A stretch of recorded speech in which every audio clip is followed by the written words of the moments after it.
ജില്ലയുടെ ചാർജ് കൂടിയുള്ള മന്ത്രി ശ്രീ PC വിശ്വനാഥിൻ്റെ സാന്നിധ്യം ഇവിടെ ഉണ്ടായിരുന്നു. MLA മാരുടെ സാന്നിധ്യം ഉണ്ടായിരുന്നു. ജില്ലാ കളക്ടറുടെ നേതൃത്വത്തിലുള്ള ഉദ്യോഗസ്ഥന്മാരുണ്ടായിരുന്നു. ഇവിടെ 133 ക്യാമ്പുകൾ പ്രവർത്തിക്കുന്നുണ്ട്. അതിൽ 6400-ലധികം പേരുണ്ട് ക്യാമ്പിലുണ്ട്. തിരുവല്ല ഭാഗത്താണ് ഇപ്പോൾ കൂടുതൽ ക്യാമ്പുകൾ വന്നിരിക്കുന്നത്. വെള്ളം ഇറങ്ങാതിരിക്കുന്ന പ്രശ്നം അവിടെയാണ്. ഇതുവരെയുള്ള നടപടിക്രമങ്ങൾ വിലയിരുത്തി സംസ്ഥാന സർക്കാർ പൂർണ്ണമായ അധികാരം ജില്ലാ ഭരണകൂടത്തിന് നൽകിയിട്ടുണ്ട്. എത്ര രൂപ വേണമെങ്കിലും ചെലവാക്കാനുള്ള അധികാരം കൊടുത്തിട്ടുണ്ട്. ക്യാമ്പിലെ ഭക്ഷണ സാധനങ്ങൾക്കൊക്കെ ഏറ്റവും നല്ല രീതിയിൽ, ഏറ്റവും ശുചിയായ രീതിയിൽ ഭക്ഷണം കൊടുക്കണമെന്ന് നിർദ്ദേശിച്ചിട്ടുണ്ട്. അത് ചെയ്തു വരുന്നുണ്ട് ഭംഗിയായിട്ട്. ആവശ്യമായ ടോയ്ലറ്റ് സൗകര്യം ഇല്ലാത്ത സ്ഥലങ്ങളിൽ ബയോ ടോയ്ലറ്റുകൾ കൊണ്ടുവരാൻ വേണ്ടിയിട്ടുള്ള സംവിധാനങ്ങൾ ഏർപ്പെടുത്തിയിട്ടുണ്ട്. എല്ലാ സ്ഥലത്തും ലൈറ്റ് ഏർപ്പാട് ചെയ്തിട്ടുണ്ട്. പോലീസിൻ്റെ പ്രത്യേകമായ സുരക്ഷാ സംവിധാനം എല്ലാ ക്യാമ്പുകളിലും ഏർപ്പെടുത്തിയിട്ടുണ്ട്. ഇനി വെള്ളം ഒഴിഞ്ഞു കഴിയുമ്പോൾ തിരിച്ച് വീടുകളിലേക്ക് പോകുന്നവർക്ക് വെള്ളം കയറിയ വീടുകൾക്ക് 10,000 രൂപ ധനസഹായമായിട്ട് അത് നൽകും. തീർച്ചയായിട്ടും ഇത് ഒരു പത്തനംതിട്ട ജില്ലയിൽ ഈ പ്രതിഭാസം വീണ്ടും ആവർത്തിക്കുകയാണ്. അപ്പോൾ 2018-ലെയും 19-ലെയും വലിയ പ്രളയത്തിന് ശേഷം ഉണ്ടായ കാര്യങ്ങൾ, അതിന് ശേഷമുള്ള ഒരു നടപടിക്രമങ്ങൾ സ്വീകരിക്കാത്തതിൻ്റെ ഒരു പ്രശ്നം കൂടിയുണ്ട്. പമ്പ ഉൾപ്പെടെയുള്ള നദികളിലെല്ലാം അന്ന് വന്നടിഞ്ഞ മണ്ണും ഓരോ പ്രളയത്തിലും വന്നടിയുന്ന മണ്ണും നിറഞ്ഞു കിടക്കുകയാണ്. അപ്പോൾ യഥാർത്ഥത്തിൽ വെള്ളം ക്യാരി ചെയ്യാനുള്ള, വെള്ളം പോകാനുള്ള സ്ഥലം വളരെ കുറവാണ്. അപ്പോൾ ഈ മണ്ണ് പെട്ടെന്ന് നീക്കം ചെയ്താൽ മാത്രമാണ്. ഇതിപ്പോൾ ചെറിയ മഴ പെയ്താൽ പോലും വെള്ളം പൊങ്ങുന്ന സ്ഥലമായി പല പ്രദേശവും മാറിയിരിക്കുകയാണ്. അപ്പോൾ പുഴയുടെ ആഴം കുറഞ്ഞിരിക്കുകയാണ്. അത് മണ്ണ് നീക്കം ചെയ്യാനുള്ള നടപടികൾ അടിയന്തരമായി തന്നെ സ്വീകരിക്കും. ഇവിടെ മാത്രമല്ല, സംസ്ഥാനത്ത് ഉടനീളം സ്വീകരിക്കും. അതിന് ഏറ്റവും കൂടുതൽ പ്രാധാന്യവും മുൻഗണനയും പത്തനംതിട്ട ജില്ലയിൽ കൊടുക്കും. അതുപോലെ കാലാവസ്ഥ പ്രവചനവുമായി ബന്ധപ്പെട്ട നിലവിലുള്ള സംവിധാനങ്ങൾ നല്ല രീതിയിൽ മെച്ചപ്പെടുത്താനുള്ള തീരുമാനം നമ്മൾ ബജറ്റിൽ തന്നെ പ്രഖ്യാപിച്ചിട്ടുണ്ട്. ഡിസാസ്റ്റർ മാനേജ്മെൻറ്റ് റെസീലിയൻസ് സിസ്റ്റം ഉണ്ടാവും. അതും ഏറ്റവും ഒരു പൈലറ്റ് പ്രോജക്റ്റായിട്ട് നമ്മൾ പത്തനംതിട്ട ജില്ലയിൽ തന്നെ നടപ്പാക്കാനുള്ള തീരുമാനമാണ് നമ്മൾ എടുത്തിരിക്കുന്നത്. കൂടുതൽ റെയിൻ ഗേജ് സ്റ്റേഷനുകൾ, അത് മാനുവലായിട്ട് അല്ലാത്തതും ആർട്ടിഫിഷ്യൽ ഇൻ്റലിജൻസിനെ കൊണ്ടുകൂടി ഈ രംഗത്ത് ഏറ്റവും നന്നായി പ്രവർത്തിക്കുന്ന നല്ല ഏജൻസികളെ കൂടി, നല്ല ഏജൻസികൾ, ഇപ്പോൾ കൊച്ചി സർവകലാശാല ഉൾപ്പെടെയുള്ള ഹ്യൂം സെൻറ്റർ ഉൾപ്പെടെയുള്ള നല്ല ഏജൻസികളെ കൂടി സഹകരിപ്പിച്ചുകൊണ്ടുള്ള ഫലപ്രദമായ ഒരു ക്ലൈമറ്റ് പ്രഡിക്ഷൻ, കാലാവസ്ഥ നേരത്തെ തന്നെ അത് അറിഞ്ഞ് അപ്പോൾ ആ പ്രവചനത്തിൻ്റെ അത് വ്യാഖ്യാനിച്ച് കൃത്യമായിട്ടുള്ളൊരു വാർണിംഗ് സിസ്റ്റം, മുന്നറിയിപ്പ് സംവിധാനം ഏറ്റവും ഫലപ്രദമായ രീതിയിലുണ്ടാകാൻ നോക്കും. പക്ഷെ ഇവിടെ ഞങ്ങൾ ഇന്നലെ വിശദീകരിച്ചതുപോലെ ഇപ്പോൾ ഉള്ള പ്രശ്നം, ഞങ്ങൾ ഈ മൺസൂണിന് മുമ്പ് തന്നെ ഇത് സംസാരിച്ചാണ്. ഈ അതിതീവ്ര മഴയും അതുപോലെ ക്ലൗഡ് ബേഴ്സും ഉണ്ടാകുന്ന റഡാറിൽ ഇത് അറിഞ്ഞു കഴിഞ്ഞാൽ നമ്മൾ ആളുകളെ മാറ്റുന്നതിനുള്ള സമയം കിട്ടുന്നില്ല. അത്ര ചെറിയ ഗ്യാപ്പിൽ ഇത്രയും വലിയ മഴ പെയ്യാണ്. 200 മില്ലിക്ക് മീതെ മഴ പെയ്താൽ തന്നെ അതിതീവ്ര മഴയാണ്. ഇവിടെ പല സ്ഥലത്തും 340 ആണ് വടശ്ശേരിക്കരയിലേത്. അപ്പോൾ ഒരുപാട് സ്ഥലത്ത് ഈ 200-ന് മീതെ അതിതീവ്ര മഴ വളരെ കുറഞ്ഞ സമയം ഉണ്ടായിരിക്കുകയാണ്. പിന്നെ വെള്ളം പൊങ്ങാനുള്ള പ്രധാനപ്പെട്ട കാരണം വനത്തിന് അകത്തുണ്ടായ ലാൻഡ് സ്ലൈഡുകളും ലാൻഡ് സ്ലിപ്പുകളുമാണ്. ധാരാളം ലാൻഡ് സ്ലൈഡും ലാൻഡ് സ്ലിപ്പും വനത്തിനകത്ത് ഉണ്ടായിട്ടുണ്ട്. ഒരുപക്ഷെ വലിയ ഭാഗ്യം കൊണ്ടാണ് വലിയ ഈ അധികം മരണങ്ങളോ അങ്ങനത്തെ വലിയ അപകടങ്ങളോ ഉണ്ടാകാതെ പോയതൊരു ഭാഗ്യത്തിൻ്റെ ഒരു ഘടകം കൂടി യഥാർത്ഥത്തിലുണ്ട്. അപ്പോൾ വനത്തിന് അകത്തു നിന്നും ആ പൊട്ടിയൊലിച്ചു വന്ന വെള്ളമാണ്. വലിയ ലാൻഡ് സ്ലൈഡ് ഉണ്ടായിട്ടുണ്ട്, ചെറിയ ചെറിയ ലാൻഡ് സ്ലിപ്പുകൾ ധാരാളമായിട്ടുണ്ടായിട്ടുണ്ട്. ഫോറസ്റ്റ് ഡിപ്പാർട്ട്മെൻറ്റും അത് റിപ്പോർട്ട് ചെയ്തിട്ടുണ്ട്, അല്ലാത്ത സ്ഥലങ്ങളിലും ഉണ്ടായിട്ടുണ്ട്. അപ്പോൾ അതെല്ലാം കൂടി പരിശോധിച്ചുള്ളൊരു ഫലപ്രദമായ, ഇന്ത്യയിലെ തന്നെ ഏറ്റവും ഫലപ്രദമായ ഒരു ഡിസാസ്റ്റർ മാനേജ്മെൻറ്റ് റെസീലിയൻസ് സിസ്റ്റം കേരളത്തിൽ ഉണ്ടാകുന്നതിനെക്കുറിച്ച് നമുക്ക് ആലോചിക്കും. അതിന് പത്തനംതിട്ട ജില്ലയ്ക്ക് പൂർണ്ണമായ മുൻഗണന നൽകും.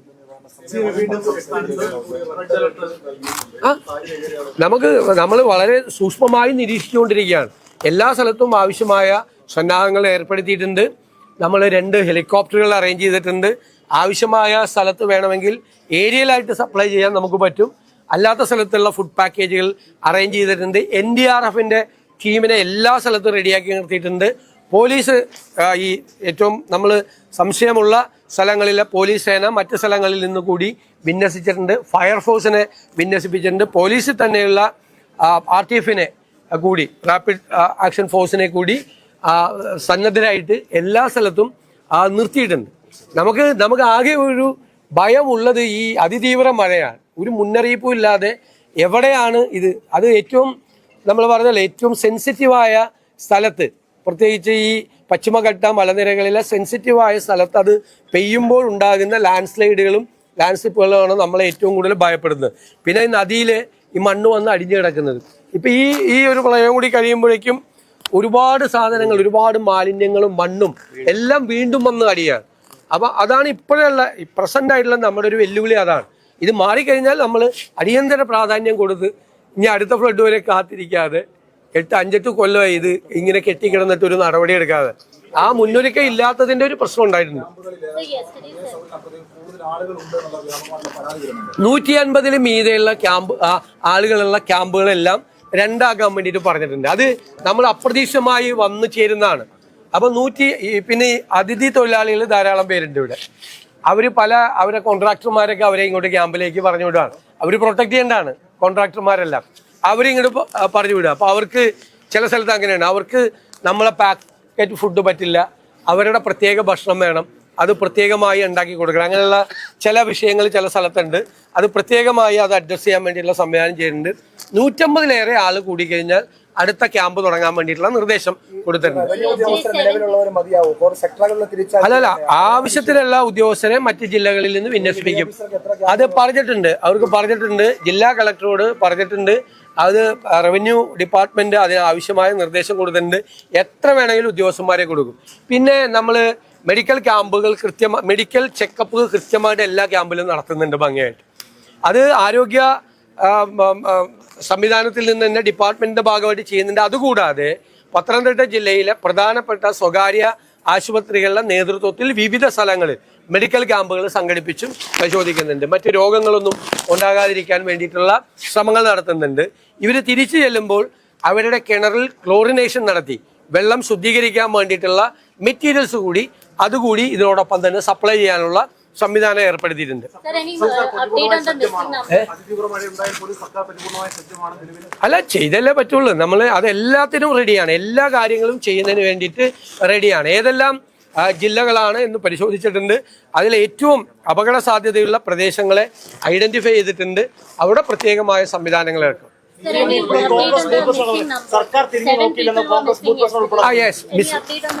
No, it is missing. We are searching through various means.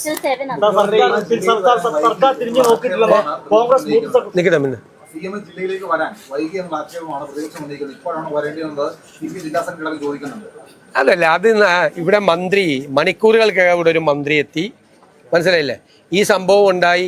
നമ്മൾ പോകുന്നതല്ലല്ലോ, നമ്മൾ ചെല്ലുന്നത് അവിടെയുള്ള സംവിധാനങ്ങൾ വിലയിരുത്താൻ വേണ്ടിയിട്ടാണ്. ആദ്യം സംവിധാനങ്ങൾ ഉണ്ടാക്കണ്ടേ?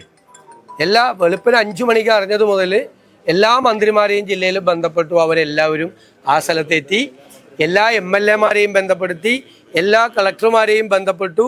ചീഫ് സെക്രട്ടറിയുടെ ഓഫീസിലും മുഖ്യമന്ത്രിയുടെ ഓഫീസിലും കാര്യങ്ങൾ അറിയിക്കാൻ വേണ്ടിയിട്ടുള്ള സംവിധാനങ്ങൾ ഏർപ്പെടുത്തി. അഡീഷണൽ ആയിട്ടുള്ള പണം അനുവദിക്കുന്നതിനുള്ള ഉൾപ്പെടെയുള്ള ഏർപ്പാടുകൾ ഏർപ്പെടുത്തി. അതാണ്. പിന്നെ ഞാൻ CPM ജില്ലാ കമ്മിറ്റി പറയുന്ന അനുസരിച്ചുള്ള ഡേറ്റിലല്ലല്ലോ ഞാൻ പോകുന്നത്.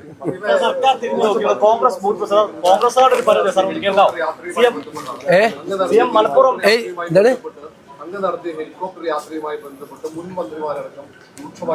അതെല്ലാം ക്ലിയർ ചെയ്ത കേസാണ്. ഇന്നലെ ക്ലിയർ ചെയ്ത. നിങ്ങളിപ്പോ ഇവിടെ ഞാൻ വന്നിരിക്കുന്നത് ഈ വിഷയത്തിന്. അതെല്ലാം ഇന്നലെ പത്രസമ്മേളനത്തിൽ ക്ലിയർ ചെയ്ത.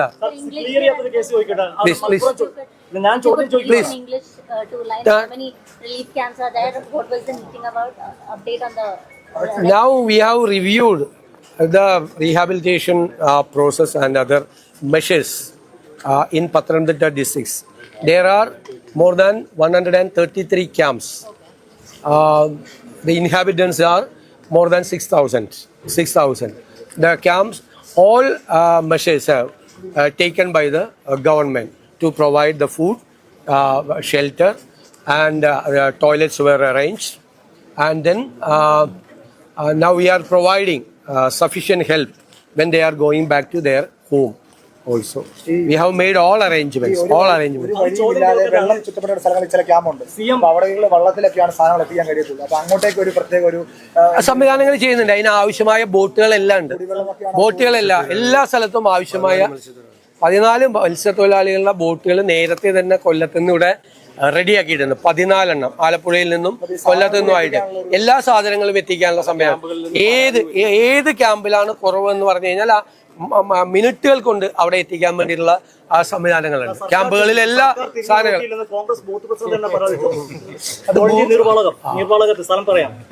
രാവിലെ ബൂത്ത് പ്രസിഡന്റിന്റെ വീട്ടിൽ പോയല്ലേ.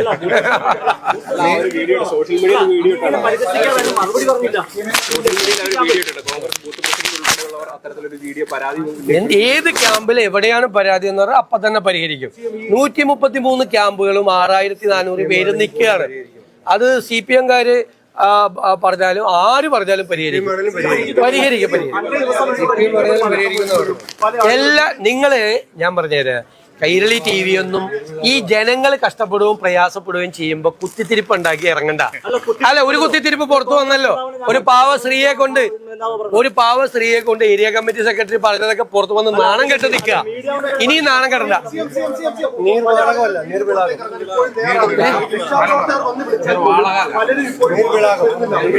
അതൊരു പ്രധാനപ്പെട്ട പ്രശ്നമാണ്.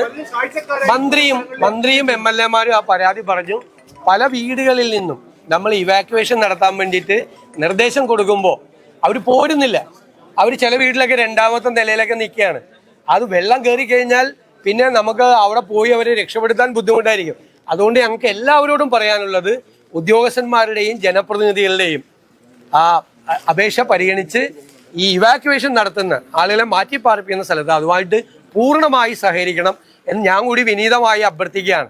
കാരണം നമുക്ക് എല്ലാവർക്കും അറിയാം, ഞങ്ങളൊക്കെ ക്യാമ്പ് നടത്തി പരിചയമുള്ളവരാണ്. ചിലർ വരില്ല, ചിലർ ഒന്നും ഉണ്ടാവില്ല എന്ന് വിചാരിച്ചിരിക്കും. പക്ഷെ ഉണ്ടായി കഴിഞ്ഞാൽ നമുക്ക് പിന്നീട് അവിടെ റെസ്ക്യൂ ഓപ്പറേഷൻ നടത്തുന്ന ഭയങ്കര റിസ്ക് ആണ്. പോകുന്ന ആളുകൾക്ക് കൂടി, രക്ഷാപ്രവർത്തകർക്ക് കൂടി റിസ്ക് ആവും. അതുകൊണ്ട് പൂർണ്ണമായി എല്ലാ പ്രവർത്തനങ്ങളുമായി സഹകരിക്കണം എന്ന് ഞാൻ അഭ്യർത്ഥിക്കുന്നു.